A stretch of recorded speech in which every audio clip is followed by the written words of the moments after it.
Okay, so you will not believe what just went down in Hollywood. Like, seriously, this is not a drill. It all started with this fancy charity summit in Geneva, right? Think elite vibes, global issues, women's empowerment, the whole works. But then came that invitation, sent by none other than Meghan Markle's team. She wanted to co-host with the Angelina Jolie. Yes, you heard that right.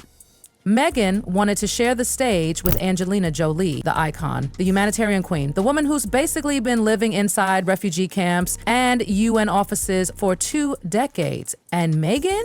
She thought this was her comeback moment, her big, glossy, world-healing, spotlight-hugging redemption arc after the whole Spotify, Netflix, PR mess. But plot twist? Angelina Jolie did not bite. She didn't just say no, oh no. Sis sent a message back that rocked everyone behind the scenes. This isn't about you. Mic drop. The moment Meghan read those 5 little words, sources say she was shaken. Like literally, tears, voice cracking, and everything. It wasn't just a rejection, it was a wake-up slap. And baby, Hollywood heard it. Want to know how bad it was? A senior diplomat in Geneva literally said Meghan's name didn't even pass the first round, and honey, that was just the beginning. So here's how it all unraveled. Back in June 2025, Meghan was quietly working behind the scenes to get herself on the lineup for this massive international women and refugee summit. She didn't want to just attend, oh no. She wanted to co-host a panel, speak next to Angelina, and close out the night like a headliner. That's how her team pitched it.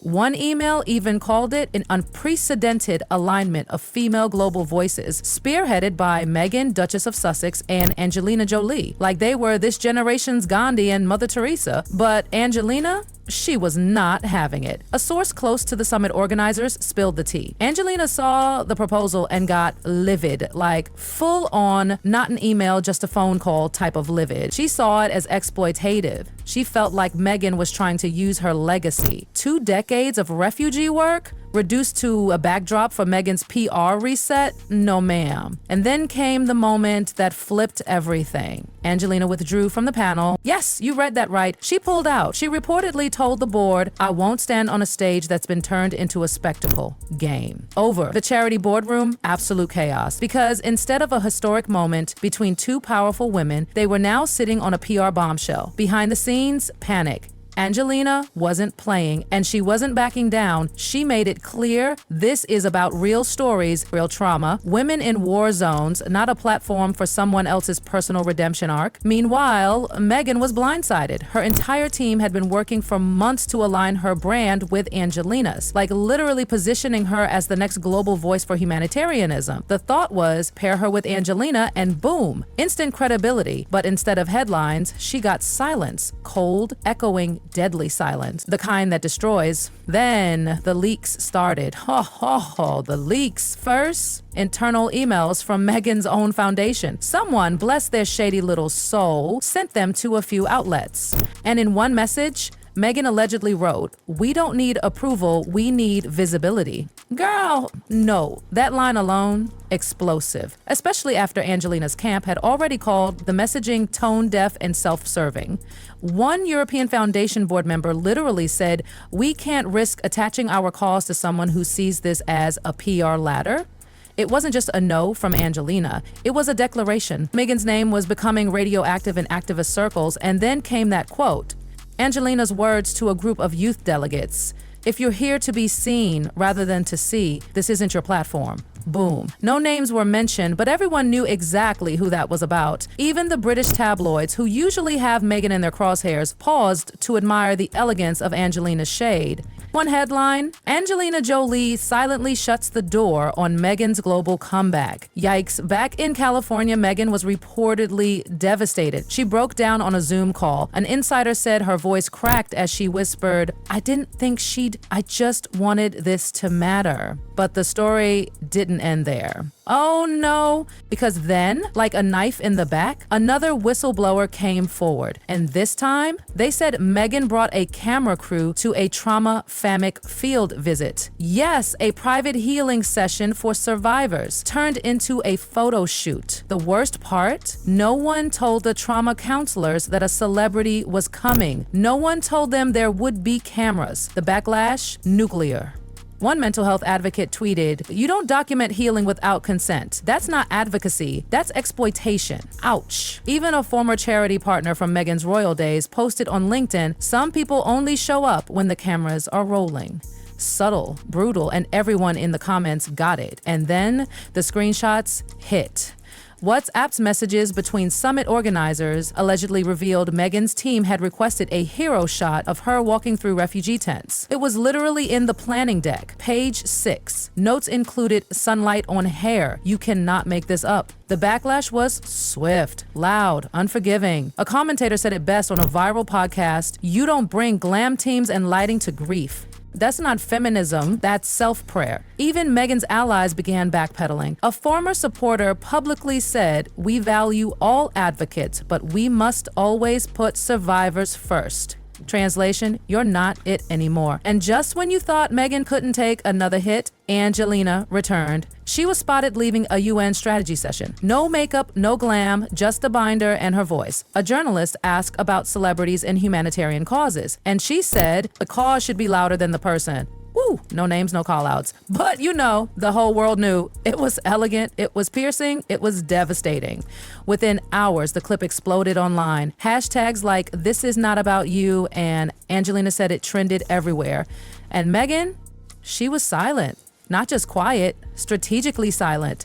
No interviews, no tweets, no fluffy Instagram posts, because how do you come back from being snubbed that hard by Angelina Jolie? You don't. So after the Angelina Jolie fallout, Meghan Markle went silent, like eerily silent. No Instagram-friendly compassion posts, no motivational quotes in soft beige Canva graphics. Just nothing. But the world didn't pause, because while Meghan was licking her wounds in Montecito, the damage was still unraveling, publicly, brutally, and from every direction. Guess who entered the chat next? Buckingham freaking Palace. Yup, across the Atlantic, the royals were making moves. First, in a move so shady it was almost elegant, the official royal website was updated. Meghan's old charity work? Once proudly listed under Global Impact, moved, now buried under a generic archive tab like an old receipt. And then came the moment. Kate Middleton, Princess of Wales, stepped up to a podium in Copenhagen at the UN Global Youth Forum, the exact event Meghan had once tried to weasel her way into.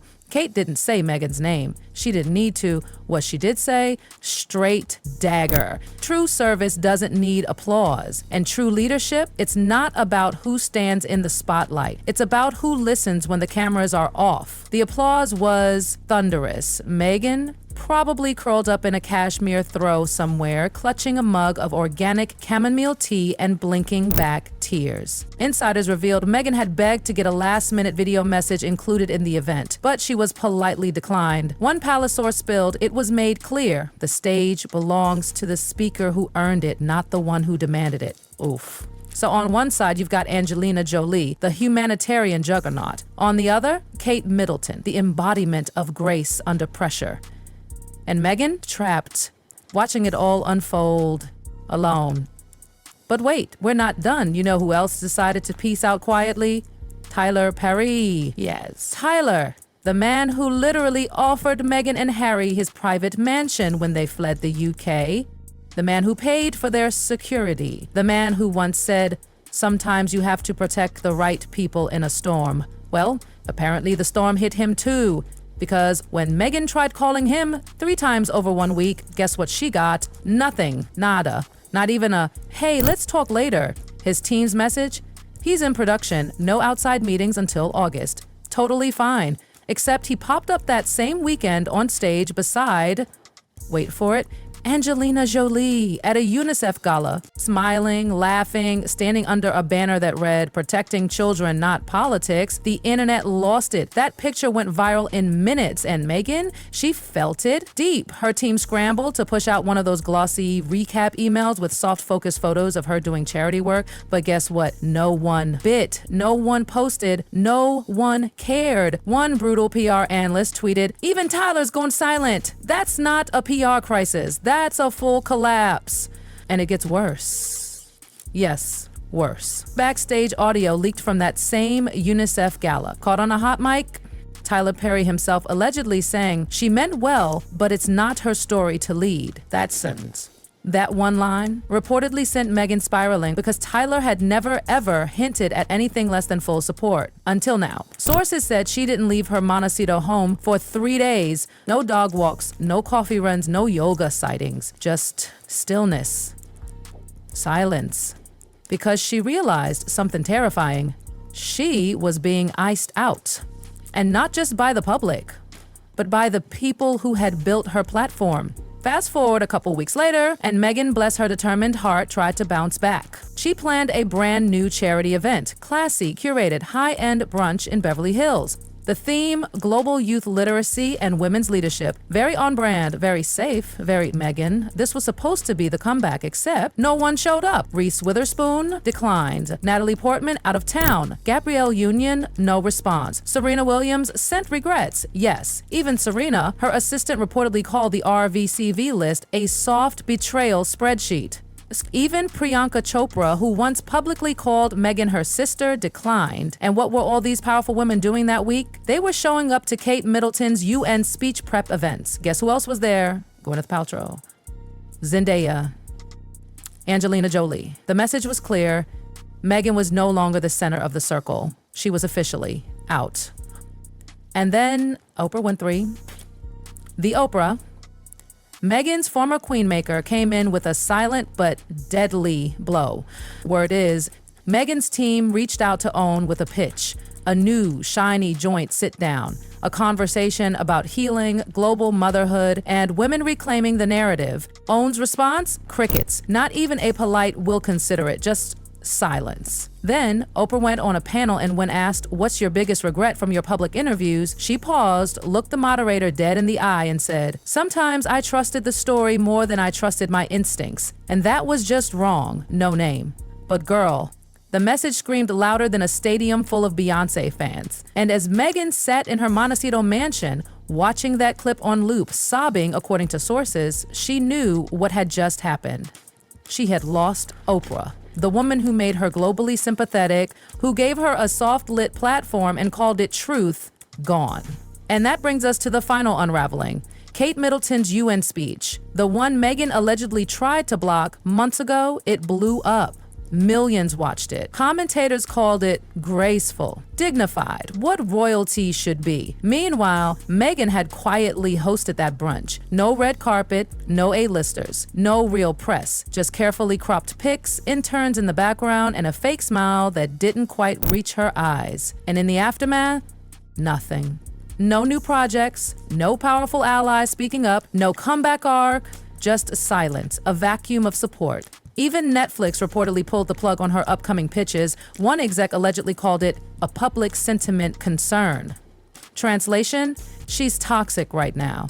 By the end of July, Meghan wasn't just battling bad PR. She was watching her empire crumble. Quietly, completely, and with no villain to blame but her own ambition. She tried to build her own lane. She ended up on a dead-end road, and the words that now haunt every step of her silence, words spoken quietly, calmly, unshakably, by Angelina Jolie. This isn't about you. And now the whole world agrees.